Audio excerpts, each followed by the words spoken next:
తాజాగా హైకోర్టు ఏదైతే ఈ పార్టీ ఫిరాయింపులున్నాయి. హ్మ్. ఈ మధ్య కాలంలో అదొక హాట్ టాపిక్ అయింది. ఎందుకంటే బీఆర్ఎస్ నుంచి వాళ్ళ బీఫామ్ మీద గెలిచి పార్టీ మారినోళ్ళ మీద వాళ్ళొక పిల్ దాఖలు చేసిర్రు. హ్మ్. హైకోర్టు గూడంగా రీసెంట్‌గా స్పీకర్ కార్యాలయానికి ఒక ఆదేశాలిచ్చింది. ఒక 4 వారాలు టైమ్ ఇచ్చింది. ఒకవేళ స్పీకర్ నిర్ణయం తీసుకోకపోతే సుమోటో తీసుకుంటామని చెప్పేసి హైకోర్ట్ అన్నది. సార్ అంటే ఏ విధంగా సుమోటో తీసుకున్న హైకోర్ట్‌కి జ్యూరిస్డిక్షన్ లేదు first. Okay. End of the day jurisdiction powers ఎవరికున్నాయి? స్పీకర్‌కే ఉన్నాయి. స్పీకరే హ్మ్. తీసుకోవాలి. ఓకే. స్పీకర్ డెసిషన్ తీసుకోకుండా కోర్ట్ ఇంటర్వీన్ అయ్యి స్పీకర్‌కి హ్మ్. రికమెండ్ చేస్తది. డైరెక్ట్ చేసి అంతే. అంతే. ఇన్ని రోజుల లోపల మీరు తీసుకోండి, చేయండి అని చెప్తది తప్ప, నువ్వు ఖచ్చితంగా తీసుకోవాలని చెప్పి కోర్ట్ ఎప్పుడు డైరెక్ట్ చేయదు. ఆర్డర్స్ అట్లివ్వదు. ఎప్పుడు డైరెక్ట్ చేయదు. ఎందుకంటే ఆర్డర్ ఇంకా ఫుల్ ఫ్లెడ్జ్డ్‌గా అవ్వలేదనుకుంటాను అప్‌లోడు. హ్మ్. దాంట్లో డీటెయిల్‌గా ఏం రాసారో మనం చూడాలి. దాన్ని ఒకవేళ ఇల్లీగాలిటీ ఉందనుకోండి, వాళ్ళు మళ్ళీ ఛాలెంజ్ చేస్తారు గదా! అంత ఓకే. ఈజీగా అయిపోదు గదా! అంటే నార్మల్‌గా మీరు చెప్పండి. ఓకే. ఓకే. హ్మ్. ఇక్కడ గాకుండా ఇప్పుడు హ్మ్. ఏదైతే యాస్ పర్ లా ప్రకారం హ్మ్. కాన్స్టిట్యూషనల్ ప్రకారము హ్మ్. ఈ పార్టీ బీఆర్ఎస్ పార్టీ బీఫామ్ మీద గెలిచి హ్మ్. ఇప్పుడు ఆ పార్టీలోకెళ్ళిపోయారు. అంటే ఒక 2/3 గావచ్చు. మెజారిటీ పీపుల్ అయితే వెళ్ళలే. హ్మ్. ఫస్ట్ 3 మెంబర్స్ వాళ్ళని చూసి 7 మంది. వీళ్ళ హ్మ్. మీద మీరంటున్నట్టు ఒకవేళ మామూలుగా స్పీకర్‌కే ఉన్నాయి గాబట్టి హ్మ్. అధికారాలు. హ్మ్. స్పీకర్ తీసుకుంటే ఎటువంటి యాక్షన్ తీసుకోవాల్సొస్తది? ఒకవేళ పార్టీ ఫిరాయించి యాంటీ డిఫెక్షన్ లా అప్లై అయితే మాత్రం స్పీకర్ వాళ్ళని డిస్‌క్వాలిఫై చేసేయొచ్చు. కామన్‌గా జనరల్‌గా అయితే చేయాలి. చేయాలి. అయితే మామూలుగా జనరల్‌గా ఇప్పుడు చాలా వరకు మనం చూస్తాం స్పీకరు ఒక అధికార పక్షం సంబంధించి ఎన్నుకుంటారు. ఎక్కువ శాతం అట్లయితుంటది. మరి వాళ్ళు చేయకపోతే? ఇప్పుడు థట్స్ ఆయన వాట్ ఓకే. ఆయన అలా చేయలేదు. అందుకే అండి అలా చేయకపోతే కోర్ట్‌కెళ్తారు. కోర్ట్‌కెళ్ళి కోర్ట్ నుంచి డైరెక్షన్స్ తీసుకుంటారు. కోర్ట్‌కెళ్ళి డైరెక్షన్స్ తీసుకోలేదనుకుంటే అప్పుడు మళ్ళీ దానికి యాంటీ డిఫెక్షన్‌లో స్పీకర్‌కున్న పర్వ్యూస్ ఏంటి, కోర్ట్‌కున్న పవర్స్ ఏంటనేది చూసుకుంటారు. So, okay. వీళ్ళు ఒకవేళ ఇక్కడ ఇల్లీగాలిటీస్ ఏమైనా జరిగిందంటే సుప్రీం కోర్ట్ వరకెళ్తారు. రైట్. సుప్రీం కోర్ట్‌లో గూడా ఒకవేళ లేదు స్పీకర్ చేయాల్సిందే అని చెప్పి డైరెక్షన్స్ ఇచ్చారంటే సుప్రీం కోర్ట్ డైరెక్షన్స్ ప్రకారం ఇంగ స్పీకర్ తీసుకోవాల్సిందే యాక్షన్. తీసుకోలేదు అనడానికి లేదు. ఎందుకంటే అంతే. రీజన్ చెప్పాలాయన. ఎందుకు తీసుకోవట్లేదని రీజన్ చెప్పాలి ఒక గదా! వివరణ ఇవ్వాల్సుంటది. వివరణ ఇవ్వాల్సిందే కోర్ట్ అడిగినప్పుడు. సో, ఆ వివరణ ఇచ్చినప్పుడు ఆయన చెప్తాడు గదా! అందులో. నేను ఇన్ని రోజుల్లో తీసుకుంటాననో, వీళ్ళు పార్టీ ఫిరాయించలేదని చెప్పో, ఇంకా ఆ పార్టీలోనే ఉన్నారని చెప్పో, ఏదో రీజన్స్ ఉంటాయక్కడ. అవునవును. సపోజ్ వాళ్ళు అదే పార్టీలో కొనసాగుతున్నారనుకోండి. అప్పుడు? రైట్. ఓకే. ఇప్పుడు ఈ పార్టీలో జాయిన్ అయ్యారనేదానికి ప్రూఫ్‌లు కావాలి గదా! ఓకే. అంటే ఇప్పుడు ఏదైతే మా పార్టీ నుంచి అక్కడ ఫిరాయింపులు జరిపారు. వీళ్ళ మీద ఒక యాక్షన్ తీసుకోండని చెప్పేసి ఈ పార్టీ అన్నది కాబట్టి, వీళ్ళు రిటర్న్ జాయిన్ అవ్వే అవకాశానికి ఉంటది. ఉంటదా? ఉంటది. హ్మ్. సపోజ్ స్పీకర్ డెసిషన్ తీసుకోకుండా ముందున్న వరకు వాళ్ళకు పవర్ ఉంటది గాబట్టి, వాళ్ళు మళ్ళీ అదే పార్టీలో కొనసాగుతున్నాం అని జెప్పేసని, ఒకవేళ ఆ పార్టీకి సంబంధించిన వాళ్ళు విత్‌డ్రావల్ రిప్రజెంటేషన్ ఇచ్చారనుకోండి, అక్కడితో అయిపోతుందది. ఓకే. అక్కడితోనే అయిపోతుంది. అయితే దానం నాగేంద్రకి సంబంధించి ఒక కీ పాయింట్ బయటికొచ్చింది. బాగా టాక్‌లో ఉంది. అయితే ఆయన ఆల్రెడీ ఎమ్మెల్యేగా బీఆర్ఎస్ బీఫార్మ్ మీద గెలిచి ఎంపీగా కాంగ్రెస్‌తో కంటెస్ట్ చేశారు. అట్లా ఎట్లా చేయవచ్చు? అసలు దీని దానం మీద నాగేంద్ర గారికి ఆయనకి ఎటువంటి స్కోప్స్ లేవు. ఎందుకంటే ఆల్రెడీ కాంగ్రెస్ పార్టీ నుంచి కంటెస్ట్ చేశారు గాబట్టి, అది గాక ఆయన మీద ఈపీ గూడా ఒకటి పెండింగ్ ఉంది. Election petition. ఏ రోజైనా ఆయనకు కత్తి మీద సాము పదవి లాంటిదే. గండమే. పదవీ గండం ఆయనకి అంతే. కంపల్సరీ. షూర్. షూర్. ష్యూర్. ఖచ్చితంగా అయితే ఏం పోయేది లేదు. పోయేది లేదాయనకి. ఆ! Right sir. అయితే ఇంకొకటి ఇప్పుడు ఏదైతే మన ఈ రీసెంట్‌గా కులగణన మీద గూడంగా కోర్ట్ ఇచ్చిందనేది ఒక సమాచారం ఉంది మనకి. ఎట్లా అంటే హ్మ్. కులగణన చేసేయండి. బీసీ కులగణన హ్మ్. ఒక 3 నెలల లోపట అని చెప్పేసి ఎర్ర సత్యనారాయణ అని చెప్పేసి ఆయన రిట్ పిటిషన్. హ్మ్. దీన్ని ఎందుకంటే కాంగ్రెస్ పార్టీ అడగకుండానే ఇచ్చిన హామీ ఇది. హ్మ్. ఏదైతే కామారెడ్డి వేదికగా. అంటే దీన్ని మరి ఎట్లా గవర్నమెంటు ఇక్కడ ప్రభుత్వము ఒకవేళ హామీ ఇచ్చింది కాబట్టి దాన్ని దాటవేయచ్చా? ఒక్కటి కులగణన చేసినంత మాత్రాన న్యాయం జరుగుతుంది. కులగణన జరిగినంత మాత్రాన మనకేదో సమాజం మొత్తం మెరుగుపడిపోతుందనుకోవడం మాత్రం కల్లు మాట. ఓకే. అబ్సల్యూట్‌లీ. కానీ గవర్నమెంట్ ఏదైతే హామీ ఇచ్చిందో కులగణన చేయడం వల్ల ఏ కులానికి ఎంతమంది జనాభా ఉన్నారు అనేది తెలుస్తుంది. ఒకటి. 2 ఆ జనాభా తెలిస్తే దాని ప్రకారంగా మేము పదవులు అడగొచ్చు గదా! అని జెప్పేసనే కాన్సెప్ట్ ఒకటుంటది.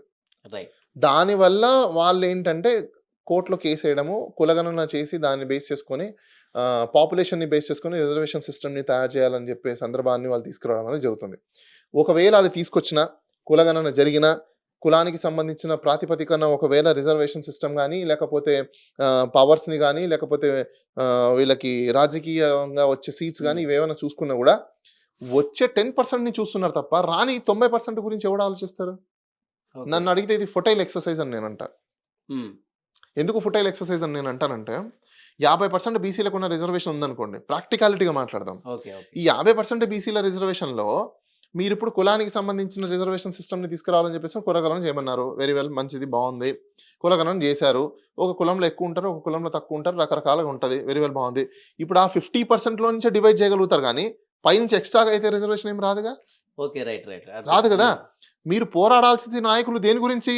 ఇంకాస్త ఎక్కువ ఇంకా ఎక్కువ రావడానికి గురించి ఎక్కువ మాట్లాడాలి గానీ, పర్సెంటేజ్ కోసం ఉన్న కొట్లాడాలి. దాంట్లో చీలికలు తీసుకొచ్చేసి మీకు మీరే మీ తాళీలోంచి ఫుడ్‌ని మొత్తం ఏబీసీకి ఏబీసీలు చేసేసుకుంటే మీరు నష్టపోవడం తప్ప నుంచి ఏం లేదక్కడ. అసలు ఇది కంప్లీట్‌గా ఫుటేల్ ఎక్సర్సైజ్ తప్ప ఇంకోటి లేదు. బీసీకి సంబంధించిన బ్యాక్వర్డ్ క్లాసెస్ వాళ్ళందరూ మేల్కోండి. ఈ కులగణన చేసినంత మాత్రాన బీసీ కులాలలో మళ్ళీ మీకు ఆపర్చునిటీ వస్తుందనుకుంటే భ్రమ మాత్రమే. ఎందుకంటున్నానంటే, ఇప్పుడు 100 జాబ్‌లుంటే బీసీలకు సంబంధించి ఆ 100 జాబుల్లో 100 మందే రిక్రూట్ అవుతారు. అవును. మిగతా వేల మంది పరిస్థితులేంటి? అది ఆలోచించండయ్యా నాయకుల్లారా. అంటే వాళ్ళకెలా ఈ గ్రూప్స్ సంబంధించి ఇప్పుడు మామూలుగా దీంట్లో బీసీ-ఏ, బీ-సీ-డీ ఉన్నాయి. ఈ కేటగరీకి సంబంధించి కొన్ని కొన్ని అవును. కులాలున్నాయి. హ్మ్. అయితే ఇప్పుడు ఈ సి-డీకి గావచ్చు, లేకపోతే బీసీ-ఏ తక్కువ గాబట్టి, హ్మ్. మామూలుగా దాని ఆర్డర్ హ్మ్. ప్రకారం ఏ ఎక్కువ గాని, హ్మ్. యాస్ పర్ క్యాస్ట్ ఇక్కడ మీరలానే తీసుకోండి. ఏ, బి, సి, హ్మ్. డి, ఈ వరకు తీసుకోండి.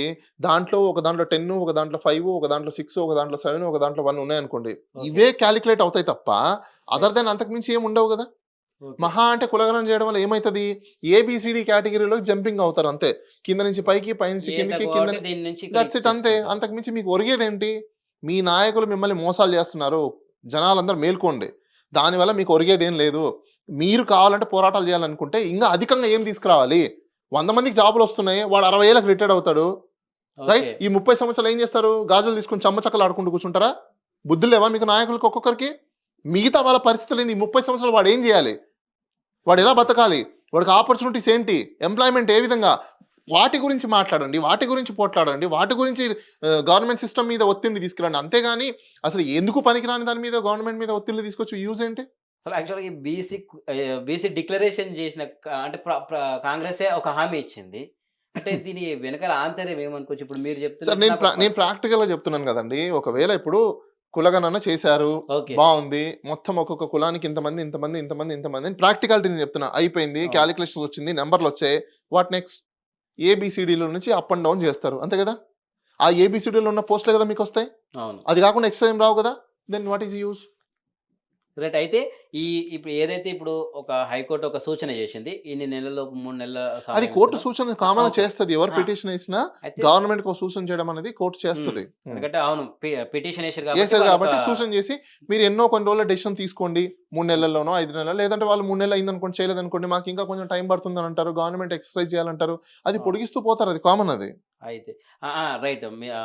అదే నా ప్రశ్న. ఇప్పుడు హైకోర్ట్ ఒక సూచన ఇచ్చినప్పుడు ఇప్పుడేమో స్థానిక ఎన్నికల దట్స్ వాట్. కోసము అది పొడుగుతూ పోతుందండి. ఇప్పుడు హ్మ్. స్థానిక ఎన్నికల కోసం గూడా వాళ్ళు ఇప్పటికిప్పుడు చేయలేరు. చేయలేరు. ఓకే. ఎందుకంటే అంటే ధిక్కరణ ఎవరెవరో కిందకి రాదా? ఒకవేళ కోర్టుని పట్టించుకోకుండా ఇక్కడ ఎన్నికలకు పోతే? దానికి దీనికి సంబంధం ఏముంది? ఏముండదు. లేదు. ఓకే. వాళ్ళు ఎక్స్‌టెన్షన్ యేసుకుంటారు కావాలంటే. మాకింకా టైం గావాలని యేసుకుంటారు. రైట్. అప్పుడు వివరణ అడిగింది అంతే. ఆ! హ్మ్. వాళ్ళు టైం కావాలని యేసుకుంటారు. దెన్ తర్వాత టైం కావాలని కోర్ట్ టైమ్ ఇస్తది. ఎందుకంటే ఓవర్ ద నైట్ అయిపోయేది కాదు గదా! అది. రైట్. సో, దెన్ అప్పుడేం జేస్తారు? ఎలక్షన్స్ ఎట్లాగో పెట్టాలి కాబట్టి ఎలక్షన్స్ లా వేరు. ఎలక్షన్స్ ఇన్‌ఫోర్స్ ఉన్నప్పుడు కోర్టు జ్యూరిస్డిక్షన్ ఉండదు. నోటిఫికేషన్ ఇచ్చిన తర్వాత. దెన్ కంపల్సరీగా వాళ్ళు ఎలక్షన్స్‌కెళ్తారు. దానికి దీనికి సంబంధం లేదు అసలకి. రైట్. కామన్‌గా నాకు ఒక సందేహం ఉందండి. ఏదైతే ఇప్పుడు ఈ పార్టీ ఫిరాయింపులు ఒకసారి మాట్లాడుకుందాం. దీని మీద హ్మ్. మామూలుగా ఏదైతే ఇప్పుడు ఒక పార్టీలో గెలిచి అవతలకెళ్తుర్రు. ఓకే. వాళ్ళ మీద కోపంతోనే ఇవతల పార్టీ ఏస్తుంది. పిటిషన్ ఏస్తుంది.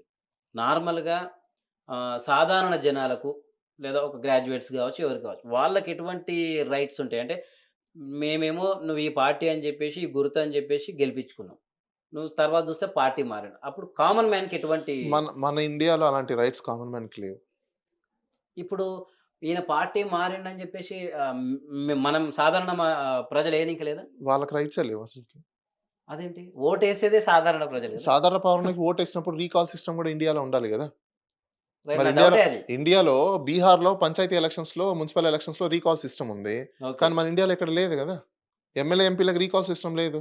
అలాంటప్పుడు రీకాల్ సిస్టమ్ పెట్టండి. రైట్. ఇప్పుడు ఓన్లీ ఓటేసే బాధ్యత తప్ప అంతే. ప్రశ్నించే హక్కు లేదు. అంటే ఇది ఎందుకు మారుతున్నావు అని ఒక పిటిషన్ ఏసే అధికారం లేదా? అధికారం లేదు. ఓకే. ఓన్లీ ఆ పొలిటికల్ నువ్వు ఎమ్మెల్యేని ఎన్నుకున్నావు అంతే. ఓకే. ఎమ్మెల్యేకి ఒక గుర్తు వచ్చింది. ఒక పార్టీ ఎక్స్‌వైజెడ్ ఆ ఎమ్మెల్యే మారిపోతే అడిగే రైట్ మీకు లేదు. అలాంటి పవరే లేదు మీకు. ఓకే. ఎందుకంటున్నానంటే రీకాల్ సిస్టమ్ ఉంటే నువ్వు అడగడానికి పవర్ ఉంది. ఆ రీకాల్ సిస్టమే లేదు గదా! మరి రీకాల్ సిస్టమ్ లేకపోతే నువ్వేం అడుగుతావు? రైట్. ఇప్పుడు నీ పార్టీ మారినా ఆ నియోజకవర్గానికి ఎమ్మెల్యే అతనే గదా! ఓకే. మీరెన్నుకున్న వ్యక్తే వ్యక్తి అంతే. అతనే గదా! అతనేం మారట్లేదు అంటే గదా! కామన్‌గా ఇక్కడ నా పాయింట్ ఆఫ్ వ్యూ ఏంటంటే, హ్మ్. నాకొక కాంగ్రెస్ ఇష్టం లేదా బీఆర్ఎస్ ఇష్టం. నో. నో. ఇక్కడ ఇంకోటి అట్లుంటదేమో. ఇంకోటి మీరు గుర్తుపెట్టుకోండి. జనాలందరూ తెలుసుకోవాల్సింది మీకిష్టం అని చెప్పేసని మీరు ఓట్లేయకూడదు. అహా! అంటే ఓకే. ఆ పార్టీ మీకేం మేనిఫెస్టో ఇచ్చింది, ఏం ప్రామిస్ చేసింది, రైట్. ఏం చేస్తదని దాన్ని బేస్ చేసుకొనే మీరు ఓట్లేయాలి. నా కులపొడనో, నా అహా! మతపొడనో, నా నియోజకవర్గం వాడనో, లేకపోతే నా రాజకీయ బంధువనో, లేకపోతే ఇంకోటో అని చూసి ఓట్లు వేయడానికి లేదు. రైట్. రైట్. నా చట్టం అలా ప్రశ్న అదే. చెప్పదు. అదే. ఇప్పుడు పలానా పార్టీ మేనిఫెస్టో నచ్చి మీరు ఆ పార్టీ నుంచి నిలబడ్డారు గాబట్టి, ఆ మేనిఫెస్టో ఇక్కడ అమలు గావాలంటే మీరు ఎమ్మెల్యే ఉంటారు. హ్మ్. మాకేదో కొద్దిగా నిధులో, పథకాలో వస్తాయని గాబట్టి మిమ్మల్ని గెలిపించుకున్నాం. హ్మ్. కాకపోతే మీరు పార్టీ మారారు. హ్మ్. ఏది మాకు ఇప్పుడు ఏ పార్టీ ఇచ్చిన హామీలు నచ్చి మిమ్మల్ని గెలిపించుకుంటే వాటెవర్ అండి. రీకాల్ సిస్టమ్ ఇండియాలో పెడితే మీరన్నట్టు క్వెషన్ చేయడానికి రైట్ ఉంది. అంతే. రీకాల్ సిస్టమ్ పెడితే పవర్ జనాలకు గూడా వచ్చేది. రీకాల్ సిస్టమ్ లేకపోతే ఎవరేం జేస్తారు? ఓకే. అంటే ఇప్పుడు అటువంటి రీకాల్ సిస్టమ్ రావాలంటే ఇప్పుడు సాధ్యపడుతుందా జనాలు దలుచుకుంటే ఏమన్నా? నో. ఇండియాలో ఆ పాసిబిలిటీస్ లేవు. లేవు. ఓకే. ఇంకా జనాలు అంత మెచ్యూర్డ్‌గా ఆలోచించి రీకాల్ సిస్టమ్ పెట్టించేంత సినిమాలు లేవు. రైట్. మనం అనుకోవడం తప్ప.